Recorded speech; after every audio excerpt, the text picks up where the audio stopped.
C'est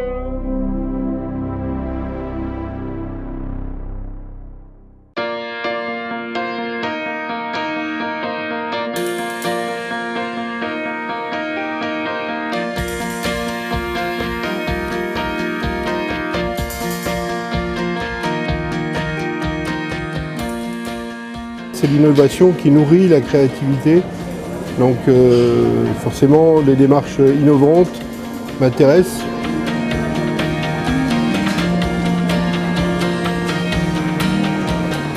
Créé en 2000 par la CCI de Vaucluse, Trophelia est aujourd'hui une référence, reconnue par la Commission européenne comme par l'ensemble de la filière agroalimentaire française.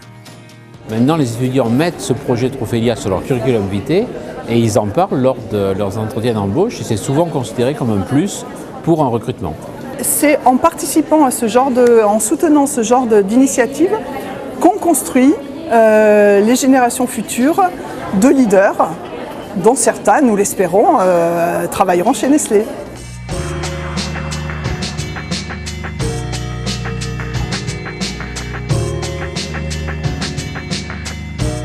Dans la vie d'un étudiant, justement, pouvoir mettre en place tout un projet pour après pouvoir le soumettre à des industriels, c'est quand même une chance.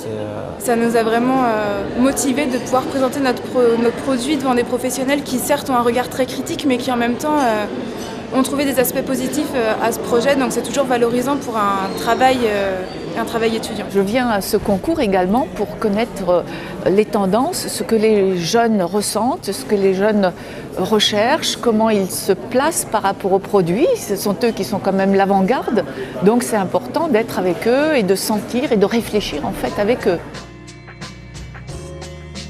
Trophelia est devenu en 2011 Éco-Trophelia, avec l'obligation pour les candidats d'intégrer une dimension éco-responsable dans la conception et la réalisation de leurs innovations.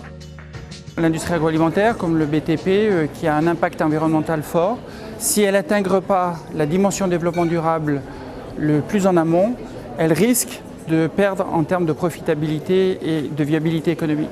On ne parle pas seulement de goût, mais on n'oublie pas le goût des aliments. On ne parle pas seulement de prix, on parle aussi effectivement d'impact environnemental, où est-ce qu'on a récupéré les ingrédients, où est-ce qu'on a acheté les matières premières. On parle de nutrition, de santé, de choses comme ça.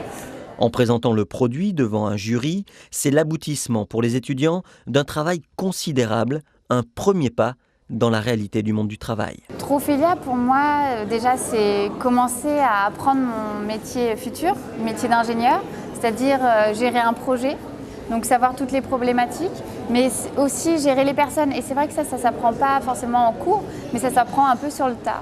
Quand on a des cours juste de 8h à 18h et qu'après tous les soirs, on est sur un projet quand même extrascolaire, même si c'est intégré dans notre cursus, on y passe tous nos week-ends, toutes nos nuits. De l'idée, en passant par la phase de recherche, de travail des matières, de la formulation, l'industrialisation jusqu'à l'analyse financière. Donc c'est vrai que c'est un travail très complet qui nous permet de voir toutes les facettes de l'industrie en un concours.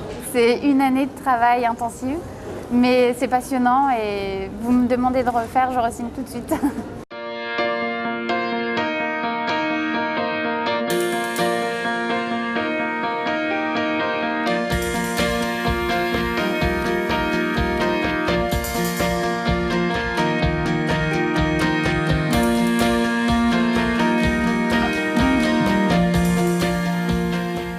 Le but final et ultime, c'est qu'effectivement le produit qui a été développé par les étudiants puisse intéresser une entreprise qui elle-même puisse développer ce produit ou un produit quasiment équivalent. Et à ce moment-là, ça veut dire que l'idée était extrêmement intéressante, créative, et ça correspond tout à fait à ce qu'on souhaite obtenir. Ça reste un peu notre bébé, on l'a nourri, choyé, ce serait formidable de pouvoir passer dans un linéaire et de voir ce produit. Le lauréat d'Éco-Trophelia France participe ensuite à la finale continentale Éco-Trophelia Europe.